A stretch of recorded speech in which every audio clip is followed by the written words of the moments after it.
Bem-vindos a mais um episódio do Palavras de Vida. Pastor não é somente aquela pessoa que mostra o caminho, mas é também aquele que desce no vale e resgata a ovelha perdida. Estamos aqui com o João José de Souza, o meu pai, que também é pastor, e vamos conversar um pouquinho com ele hoje. Seja bem-vindo. Obrigado. Conta pra gente como foi o seu chamado pastoral. Olha, minha filha Jéssica, a doutora Jéssica, né? Em primeiro lugar, eu quero te agradecer por essa oportunidade, estar aqui no seu programa, no seu canal, e principalmente para falar sobre esse tema tão maravilhoso. Bom, na minha adolescência, né, eu sonhava me encontrar com Deus. Na juventude, eu cheguei ao ponto de imaginar que Deus não existia. E nesse dilema de Deus existe, não existe, né? Pensei de me envolver no mundo das drogas para ficar famoso no futebol, que eu jogava futebol. O colega me disse que se eu tomasse algumas drogas, eu ia ficar muito bom para jogar futebol. E me deu uma lista enorme, eu já tinha aquela lista. Mas um belo dia na Amazônia, né? Isso há quase 42 anos, exatamente no dia 11 de agosto de 1984, num sábado à noite, num culto de jovens, eu me decidi aceitando Jesus como meu Salvador. E a minha vida então mudou. Passei a orar, orava 7 vezes por dia, jejuava. 6 dias depois eu fui batizado nas águas. Com 1 mês e 2 dias, Jesus me batizou com o Espírito Santo. Com 2 meses, eu já era professor de escola dominical e já aceitei Jesus querendo ser pastor. Aliás, quando eu estava a caminho da igreja, porque era na zona rural, 7 quilômetros a pé, dentro da mata, eu perguntei para um irmão que é com a gente: lá tem vaga para pastor? Ele falou: olha, pastor é um chamado de Deus, se Deus te chamar. Aí eu disse: ele vai me chamar. Se eu quero aceitar Jesus, eu quero ser pastor. Então foi aí que tudo começou. Durante toda a minha vida, sonhei com missões, sempre quis ser missionário. E, como eu disse, já vai fazer 42 anos agora em agosto desse ano. E sempre envolvido, fazendo alguma coisa para Jesus. Esse é o chamado de Deus na minha vida. Amém. E quanto tempo demorou desde que você aceitou Jesus para você chegar a ser consagrado a pastor? Olha, mais ou menos aí 10, 12 anos. Eu fui auxiliar na igreja, depois eu fui consagrado a presbítero. O presbítero já é considerado um pastor local, né? Uhum. Então, como presbítero, eu fui consagrado aí em torno de 7 anos que eu tinha aceitado Jesus, já fui consagrado a presbítero. Então, já me considerava um pastor local, como a Bíblia diz. Eu fui consagrado evangelista, passei um tempo como evangelista, fui pregador itinerante, preguei em 8 estados brasileiros, no decorrer de 3 anos. Eu entendi que Deus me levantou de uma forma poderosa, que eu preguei em grandes congressos, preguei em São Paulo, preguei em Minas, preguei no Espírito Santo, preguei em Brasília, preguei no estado de Tocantins, preguei no estado do Maranhão, preguei no estado do Mato Grosso, preguei no estado do Pará. Enfim, foram 8 estados em 3 anos. Teve o trabalho que eu fiz que Jesus salvou mais de 120 almas, dezenas batizadas com o Espírito Santo, muitas pessoas curadas, libertas, expulsamos demônios e assim tudo aquilo que Jesus faz na vida daquele que lhe aceita como Salvador, né? Depois eu fui pastor presidente de campo, né? Pastoreei 4 igrejas ou 4 campos, campos pequenos e campos considerados grandes, aí com mais de 1.000 crentes congregando, várias congregações, congregação aí com 300 quilômetros de distância, no estado do Pará, na Amazônia, a gente ia de moto dar apoio a essas congregações. Então a gente fez esse trabalho tudo para a glória de Deus. Amém. E qual é a experiência ou uma experiência bonita que você queira compartilhar com a gente, que você teve durante o seu chamado? Durante a minha vida de pastor, eu tive várias experiências maravilhosas, né? Que sempre você está perto, tendo comunhão com Deus, com o Espírito Santo. Uhum. As experiências são boas. Mas uma coisa, sim, um fato me ocorreu que é muito difícil de acreditar, me chamou muita atenção. Eu guardei esse fato, né? Como eu disse, além de outros, de cura, de milagre, de mulher engravidar, de prosperidade, orar, e Jesus fazer pessoa prosperar, curas, libertação, coisas assim. Mas um dia eu aceitei o convite da convenção para assumir uma igreja a 80 quilômetros de distância onde eu estava morando. Como meus filhos ainda estavam estudando, não tinha como mudar para lá logo. Eu tomei posse e ia dar apoio à igreja. Num domingo eu fui para o culto, eu, minha esposa e o cunhado dela, num carrinho que o meu filho Wesley me emprestou. Depois do culto, os irmãos convidaram para ir a uma pizzaria, a gente foi. Quando a gente saiu de lá já era 11 horas da noite. E, como eu disse, a 80 quilômetros de distância. Rodei ali 20 quilômetros, tinha dois buracos na pista. Eu tentei me livrar dos dois, não deu certo, caí num. Caí a roda, maçou. Pneu esvaziou, pneu dianteiro do lado direito.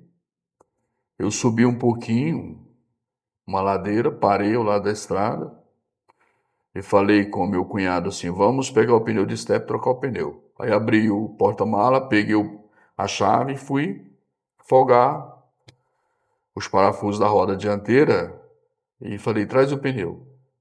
Ele pegou o pneu e falou para mim: ah, João, o pneu está murcho, não tem ar. Então eu peguei e comecei a apertar a roda de volta. Ele falou: o que você está fazendo? Eu falei: eu estou apertando o pneu. Não tem como colocar um pneu vazio. Apertei de novo, guardei a chave no porta-mala, bati o porta-mala ali, peguei, virei minha cabeça, inclinei minha cabeça sobre o volante do carro e falei: Deus, eu preciso que o Senhor me leve. E daqui 35 quilômetros tem uma borracharia. Me leva até lá.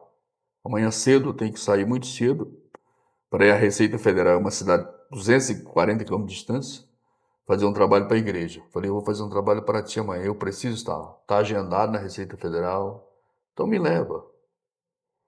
E funcionei o carro e fui. Muito buraco na estrada, uma estrada muito ruim. Então tinha hora que eu senti o pneu bater, tinha hora que eu senti o pneu tá cheio. Quando o pneu batia, eu falava: Senhor, colocar nesse pneu. E assim a gente foi. Aí tinha uma curva assim, se aproximando do rio, chamado Cateté. Do outro lado do rio, tinha a borracharia, como tem até hoje. Então, na hora que eu falei: olha a curva, olha a borracharia. Quando eu falei assim, eu só ouvi o cantar do pneu. O pneu cantou, tchá, e o fumaceiro subiu, que cobriu o capô do carro de fumaça. Eu falei: Jesus, falta alguns metros, eu preciso chegar à borracharia. E aí toquei.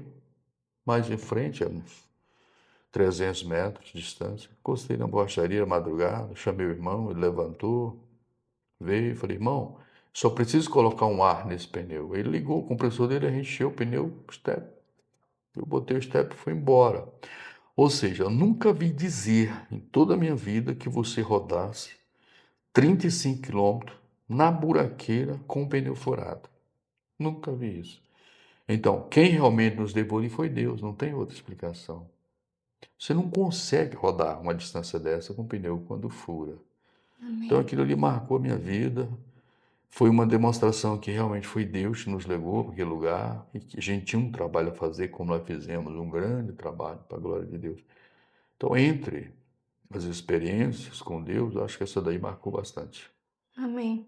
E qual é o maior desafio de um pastor, do seu ponto de vista? Do meu ponto de vista, o primeiro maior desafio na vida de um pastor é ele compreender o seu chamado.